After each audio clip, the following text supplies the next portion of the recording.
In the year 20XX AD, the world is at peace thanks to Megaman.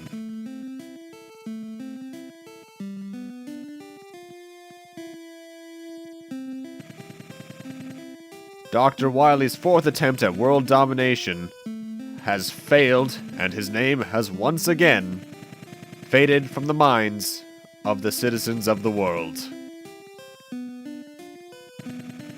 A few months later,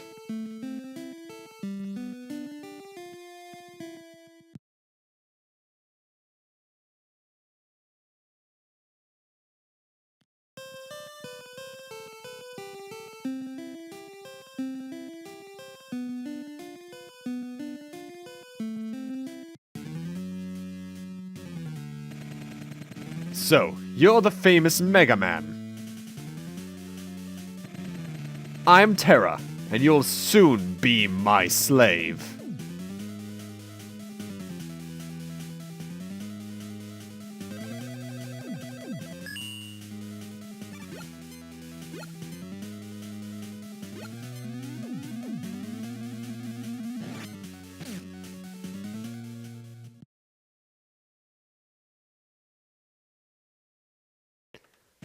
What? My Mega Buster has no effect on him!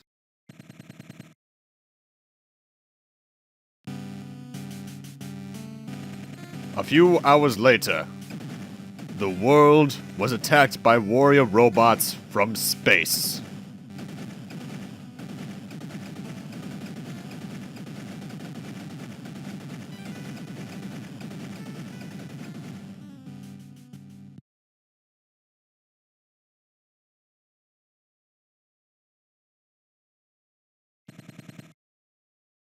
Where am I?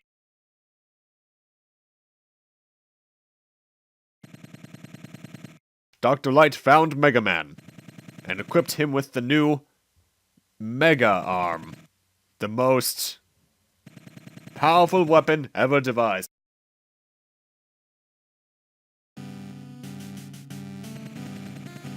Why have the Stardroids come here?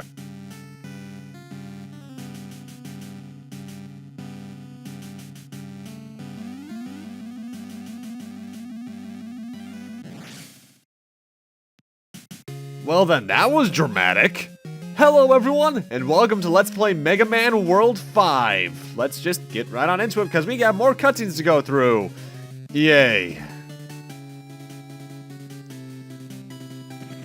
Mega Man! Our world is once again in the chaos. The alien robots call themselves Stardroids, and have conquered most of our major cities. They're constructed of alien material which will render our weapons useless. But I have done some analysis and constructed a new weapon for you. It will replace your Super Mega Buster. It's called the Mega Arm, and allows you to charge energy into your fist before you fire it.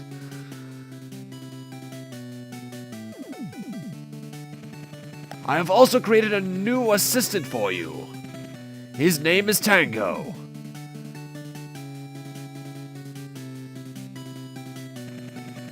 I'll enhance this item replicator to make powerful items for you. Collect as many P-chips as possible, and return to my lab to exchange them for power-up items. Good luck, Mega Man! Can we finally play the game now? Yes, we can. Here are our first 4 Stardroids.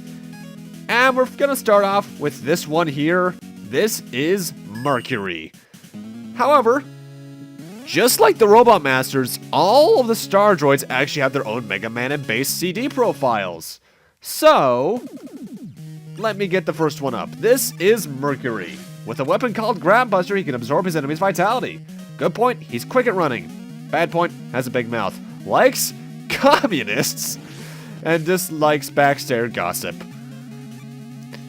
And his stage, well, first off, the Mega Arm, even though it looks different than the charge shot from the other games, it honestly doesn't behave that much different. It just means you actually have to wait a bit for it to come back to you before you can fire your normal shots again. Mercury's major stage gimmick is that he has these conveyor belts that switch the direction every few seconds. That's the only real major thing it has to it, honestly. This stage is pretty vanilla. Though P-chips are once again in full force, you're going to want to grind for them at one point or another, because there are quite a few items you actually want to buy in this one, as opposed to like the one you wanted to buy in Mega Man World 4. And wow, that was quick. Later on the stage, there's also a bit of a small trash compactor segment, but honestly, this stage is pretty vanilla. However, I do want to take a moment and actually look at something, because Tango himself also has a Mega Man and base profile. Tango is a supporter robot that is remodeled from a pet robot. It rolls towards the enemy to attack. Good point, Rolling Stone. What? Bad point, he's a creature of moods, because, you know, cat. Dislikes mistletoe. No, likes mistletoe and dislikes Rush. Weird. Though I don't think I ever read... You know what? I'm actually going to read some, a few others too, because I don't think I actually ever read Rush, Eddie's, and Beat's Mega Man and Base profiles in the previous game, so let's go over those real quick. Rush supports Mega Man on many occasions. He is very good at finding items. Good point, he's loyal. Bad point, is very curious. Likes playing and dislikes remodeling. Eddie is a support robot that Dr. Light created for Mega Man. It can fly with a jet engine. Good point, he's a flip-flopper.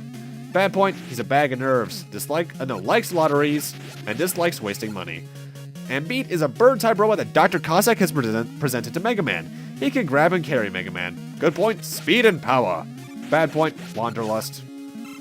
Likes flying and dislikes heavy cargo. There we go, that's a lot of things. Otto from Mega Man 8 also has one. And actually, weirdly enough, Otto is actually called Raitots in Japan, so let's go over that real quick, because there's nothing really to talk about in this stage that we haven't seen before on these games. Otto is an invention nerd who has created a wide variety of items for Mega Man. Good point, pure and innocent. Bad point, he's a troublemaker. Likes riddles and dislikes studying. I feel you there, buddy. And yeah, that's all of them.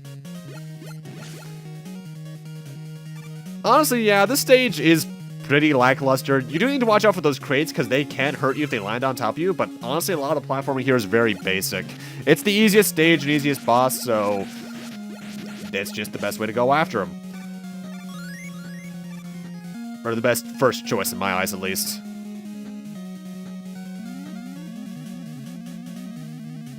In terms of stuff and items that return and such, obviously P-chips come back from Mega Man World 4. However, so do the E-Tank shards. So in some parts, you might actually find a smaller looking E-Tank. You get 4 of those, and you got an E-Tank there for you automatically. It's very similarly to Piece of Hearts from the Legend of Zelda series. I keep on knocking onto that part of my desk. I don't know why. Either way, we're at Mercury, so we don't have any... Well, actually, we don't have his weakness for a while now, so... just prepare and charge up your buster beforehand. One thing you should keep in mind about Mercury, though. If he does hit you with his grab buster, he'll actually suck away 1/4 of an energy tank, weirdly enough. But Mercury is very easy. Oh, there it goes. When you hit him with his charge shot, he does this from right to left, and when you hit him from the left, he'll do another pattern. He'll always do that after getting hit. He is very easy to stun lock. In some form or matter, this is very similar to Mega Man 7 onwards, how a lot of Robot Masters and Mavericks have a bit of a loop added to their pattern when you hit them with their weakness, so it's pretty pathetic, honestly.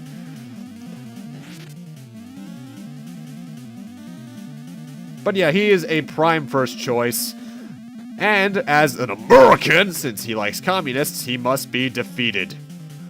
Though honestly, I don't care much about politics, so I don't really look at that kind of view as part of a major part of a person.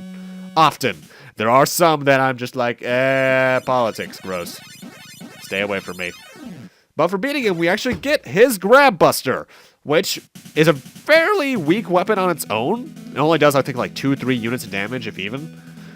However, the cool thing about it is that it actually sucks away the enemy's HP. No, it brings energy. Gotta restart that sentence. It sucks energy out of the enemy, quite literally. As the demo will show us here, it'll actually give us energy pellets. And I believe it's pretty rapid fire, too. Yeah, it is.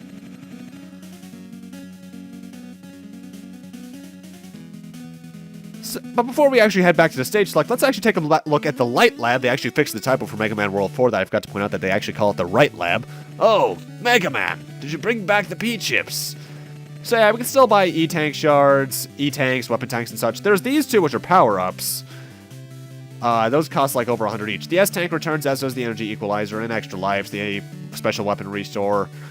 A lot of stuff we've seen before, but these two items are upgrades to the Mega Arm. You need 100 and 120 for them respectively, I believe. Or is it 140? 90. And those are priority 1. Get those as soon as you can. Thankfully, like Mega Man World 4, you can replay the stages. So I recommend before beating the fourth Stardroid, you actually grind up P-chips. Either way, next up is actually this guy. This is Neptune. And here's the thing, he's not weak against Mercury's weapon.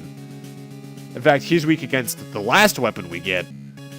So, the only reason you go after him is because he's also easy. The weakness chain is very odd in this game as a whole, actually. Either way, Neptune, as soon as I find him, his weapon can corrode any metal. He is trying to cut down in salt intake. Good point, he's a good swimmer. Bad point, he has athlete's foot. Ugh. Likes bathing in the sea, dislikes fishing. Well, given how he looks like a fish, I can see why he would dislike that. Either way, Neptune Stage is the generic water gimmick stage. Though, a lot of annoying enemies are actually here, as well as this mini-boss you have to fight twice. This is actually a pretty annoying version of this fight, because the ship goes a bit too far down to really use your Mega Armor against him reliably.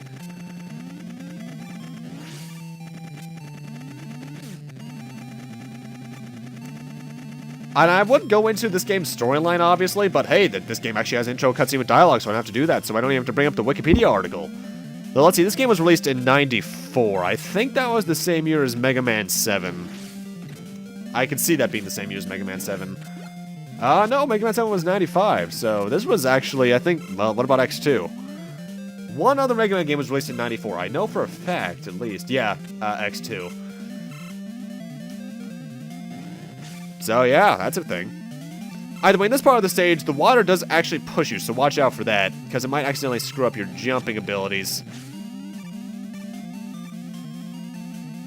And that's no good. Thankfully, the second time around, I did it pretty flawlessly. You'll notice, like, right there on the pipe, right there on that corner that the enemy was just next to, there was a crack in it. What that does is that if you shoot it, it'll actually make another water flow. Later on in the stage, that does get replaced, though. Later on in the stage, those water flows get replaced with steam vents that do damage to you. And if you shoot the vents then, the cracks then, rather, you'll create another steam flow, like that. Now, control-wise, honestly, this game does actually control a bit better than Mega Man World 4. It's a lot more responsive to your actions, which can be a detriment in some cases, because that means it can be over-responsive. But it works pretty well. Though I will say, as a full fact, even though this is honestly the most original game in the Mega Man World series, I still prefer 3 and 4. Purely due to how the stages are designed. Because while this game, I'll give it this, the unique gimmicks are really cool. I find the stages of Mega Man World 3 and 4 a lot more interesting. And hey, look, generic underwater section with another one up. I think they actually may have changed the drop rate for extra lives in this game, because they drop really often. So I don't know what's up with that. Now, if I had one of the later upgrades, I could actually grab these two here without having to jump off the ladder, but I'm not going to do that. Though feasibly speaking, it is possible to live grind in this game, so if you want to do that, go right ahead. I don't want to.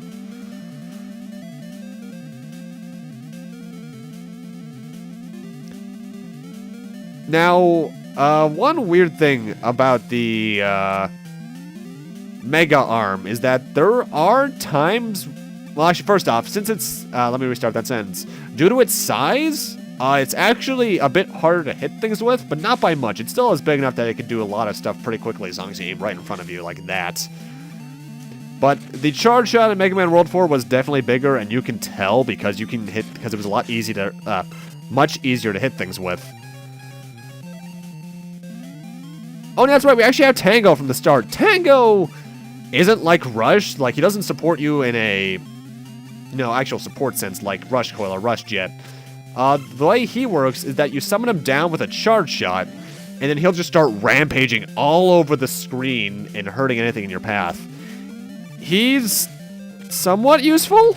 I never really use him, though. Either way, it's time for Neptune, who is honestly a very simple boss. He's not weak to the grab buster. I'm not even sure why I'm getting it out. I think I was just going to try and prove a point, but I was like, no, that was kind of stupid. So the closest thing we have to weakness right now is the Mega Arm. He jumps a couple of times all over the place, and then he'll occasionally do the saltwater attack here, which does one major bubble that splits into 3 smaller ones. He can also shake the ceiling, causing water to drop from the ceiling, but that's honestly about it. He is a very simple boss and also a really good competitor for a first choice. Kind of odd that 2 out of the first 4 Robot Masters are pathetically easy, but oh well. But for beating him, we get that saltwater attack. The way it works is that you shoot out that first bubble in an arc. And when it hits either a wall, ceiling, or the floor, it splits into the other 3 pieces.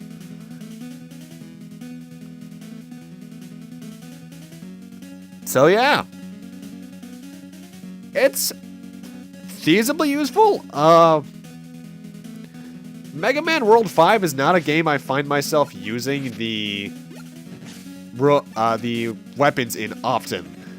I'll use them if I have to, but usually, like with my other Mega Man playthroughs, I usually save the special weapons for the boss fights. Either way, time for the next Stardroid. This is Mars. It was actually a design I really like.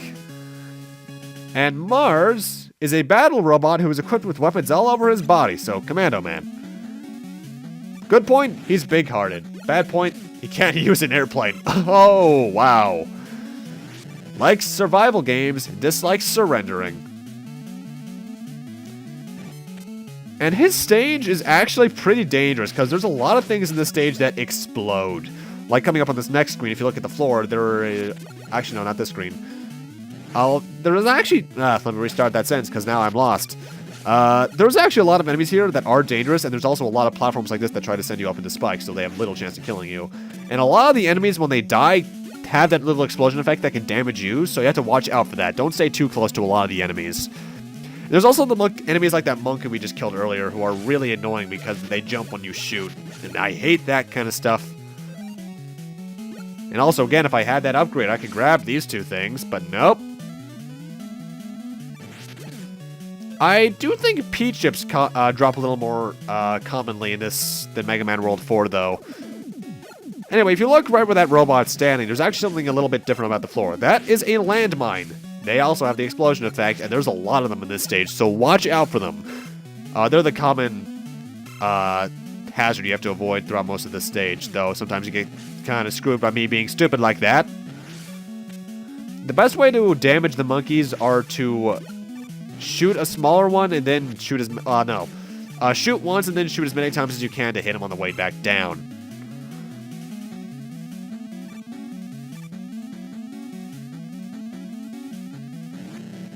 And that's about it for this section, honestly. Obviously, don't jump into the pit, because, well, I'll admit, this game controls better than most of the other Mega Man World games. It's still not exactly a one-to-one NES. He still has a bit more weight than usual.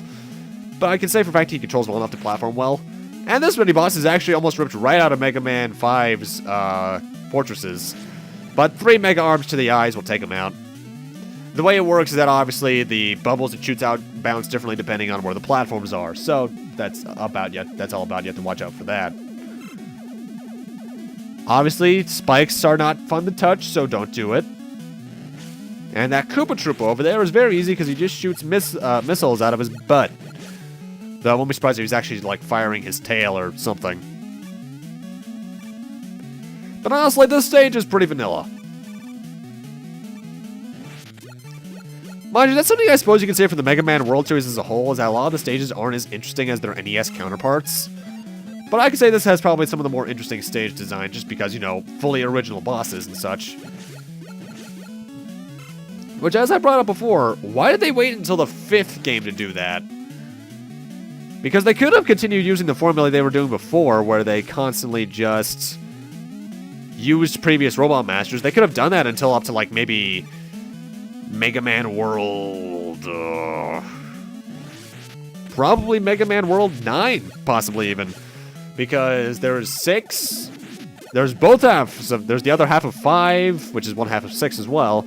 The other half of 6, the first half of 7, the other half of 7, the first half of 8, so on and so forth, including Mega Man Base. They could have gotten a lot of these games, but they decided to stop at 5. Mind you, I'm glad they finally decided to bring in some original Robot Masters, which, even though they're called Stardroids, that's just more or less Robot Masters by another name.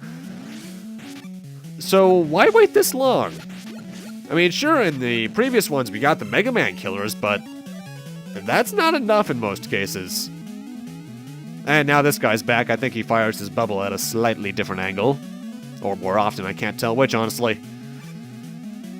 But it's still 3 Mega Arms to the eyes will take him out.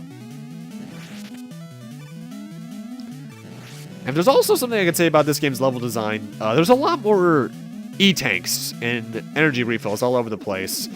I feel like they really tried to balance this one out a bit more, and I'll give them credit for that, because this is, honestly, looking at it, the easiest next to Mega Man World 2. This one's a bit harder because there's a lot more stages.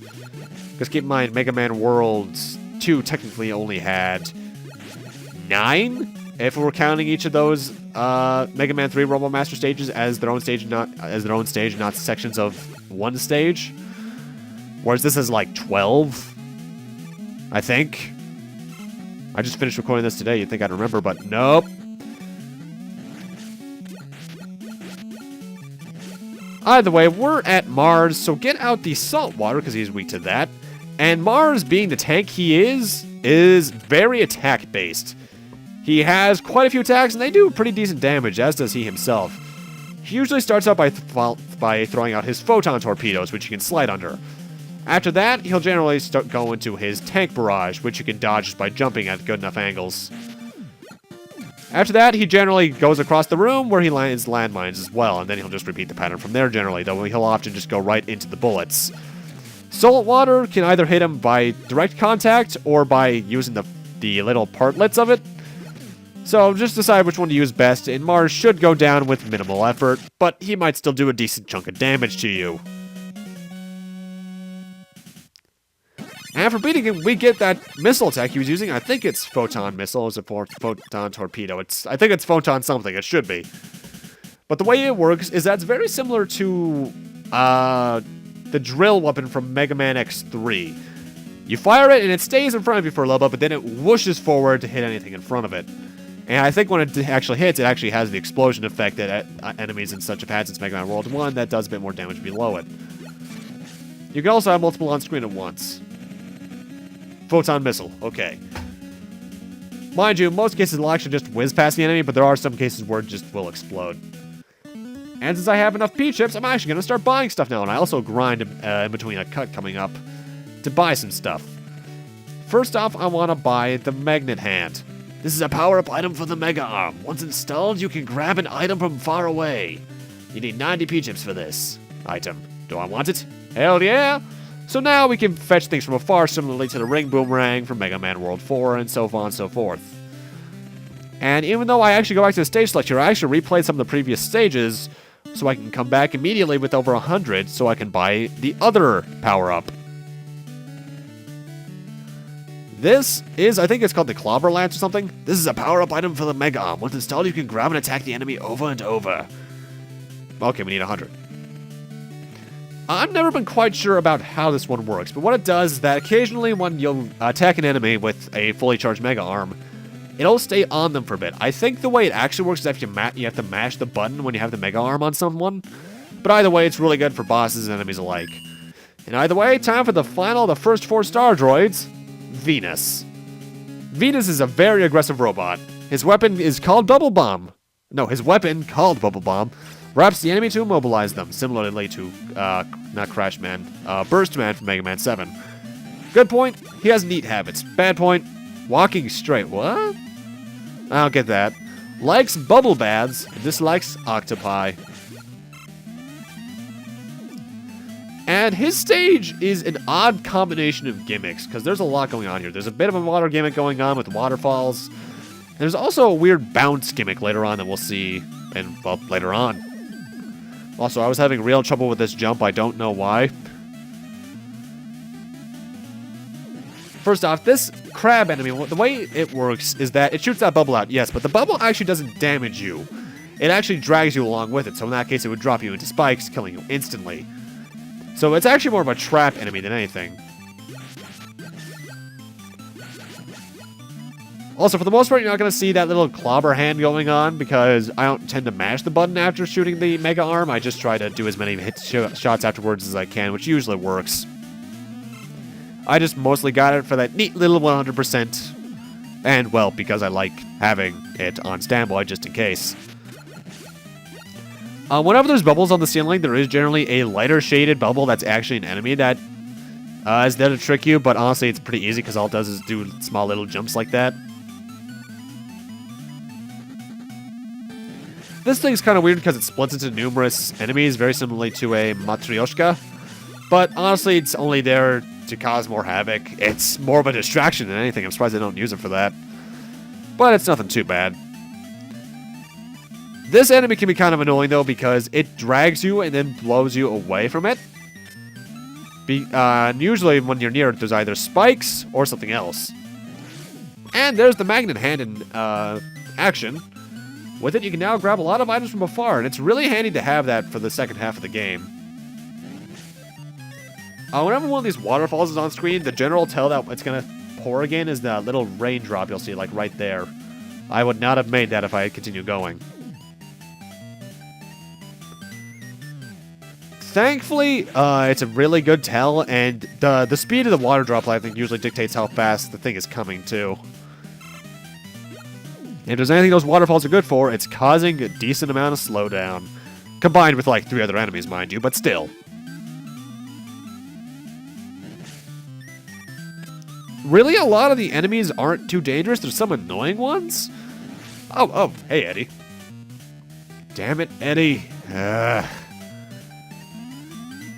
You know, I usually really like Eddie as an idea. Oh, there was the clobber hand in action. But Eddie only really comes in handy to me when he gives me an extra life, some life energy, or an E-tank. Either way, this is a bit of an odd section. Whenever you bounce on these bubbles, you bounce like a trampoline.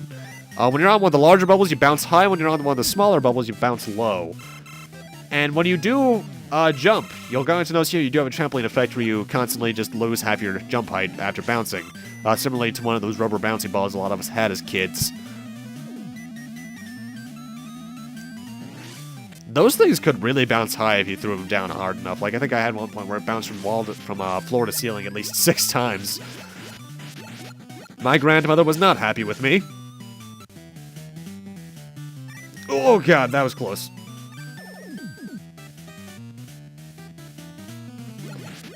At this point, though, the stage is pretty simple. There's not much left to it as well. So, Venus' stage, pretty good. In fact, a lot of these stages are really good first choices because they're all pretty easy. Though this one I usually choose last just because I want to deal with this bounce gimmick as little as possible because it frankly scares me. Especially when there's spikes involved, because spikes are my major game phobia.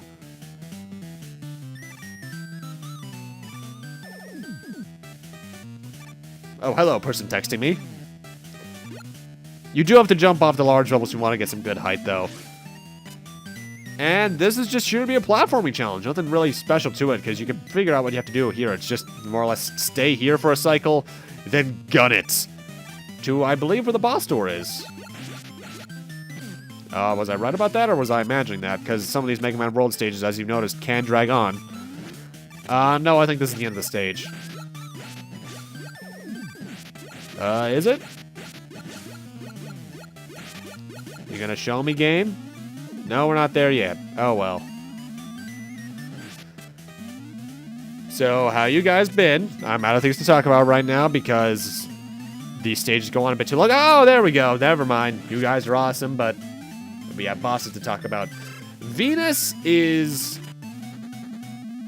weak to the Photon Missile, first off. But he doesn't really do much. Most of the time, he spends his time waddling down on the floor because he has a really odd walking cycle. I guess that's what they meant by walking straight. But he occasionally jumps where he fires his little bubble attack that stays there mostly. And then it occasionally explodes. He'll also fire small bubbles which try to track you, but honestly, he's a really easy boss, with or without his weakness. A lot of the first 4 Stardroids are like that, actually. In fact, they all are. Yay! But for beating him, we actually get a semi-useful weapon? I actually forget the name of it right now, though. Bubble Bomb, I think? The way it works is that you shoot it and it floats up to the ceiling or the wall if you're right next to one, and then when it reaches it, it will track along it until it reaches a corner, in which case it will do the explosion effect. Fairly useful, especially against the next Stardroid. Yep, Bubble Bomb. Sweet, I'm glad I remember that, actually. But we also get Rush Coil back. So that's dandy.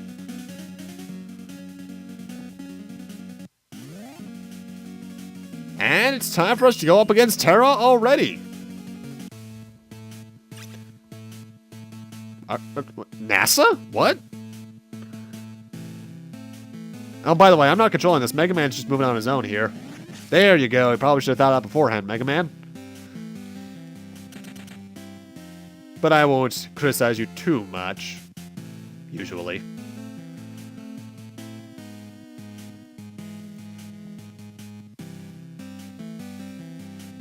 But where is everyone? That's strange. There's nothing here. Yeah, I agree. That is a bit odd. Of course, there's a boss door right there, so that means something's probably going to happen right now. Yep. It's been a long time, Mega Man. I didn't expect to see you in one piece again. But that is of little consequence now. I'll destroy you as I did before and avenge my fallen comrades. Dark Moon! Attack! Dark Moon? Well, I've faced a lot of worse sounding names, so come on, Dark Moon, bring it on! Oh, no. No. Another devil? Really? Oh, boy. Well, first off, Dark Moon, he's purple on the Japanese box art, so I guess he's the purple devil. He is actually probably the easiest devil in the series next to the green devil from Mega Man and Base. He usually fires 1 or 2 shots, and you can get 2 good Mega Arms in him, which is like a third of his health. And the upper half of him actually bounces over you more often than not. You only have to really worry about the first 2 rows of him. Slide under the top ones and jump over the bottom ones. He is very easy. Gladly so, mind you, because I hate the devils, but still. Worst devil, though, is probably the Shadow Devil from X5, though. I'm not looking forward to that.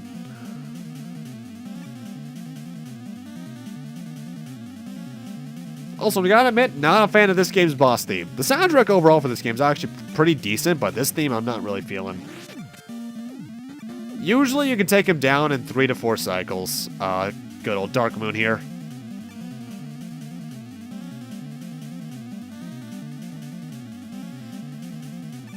And yeah, now I'm out of things to talk about. So if you could please just die, Dark Moon, that would be fantastic. Though if I recall correctly, Dark Moon actually resembles the devil from the Mega Man Super Adventure Rockman game or something, was it? Yeah, it's like Raw Moon with his new yellow devil. So that's Earth taken care of. What's gonna happen next? Welcome back, Mega Man. I've just discovered some shocking news. The Stardroids have been using the resources from Earth to create an even more powerful generation of robots. If they launch an all-out attack now, we'll be easily defeated. I'm not sure what to do. Dr. Light, we need to strike now. If you could transform Rush for space travel, we could try a surprise attack and wipe them out.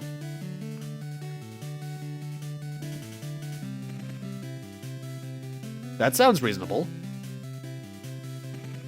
Okay, I'll start modifying Rush and give him some extra firepower. This may take some time, so why don't you go exchange your P-chips for items? Well, I don't have enough for anything I want, since I'm saving up for that energy equalizer. So, no, just make it now.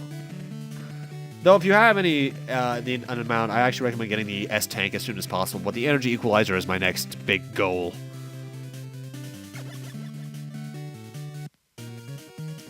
And, ladies and gentlemen, we're heading back into space after Mega Man World 4. But with that, I'm gonna end this off here. Thank you guys for watching, and with us slowly rising into the glory of space, I will see you guys then. To infinity and beyond!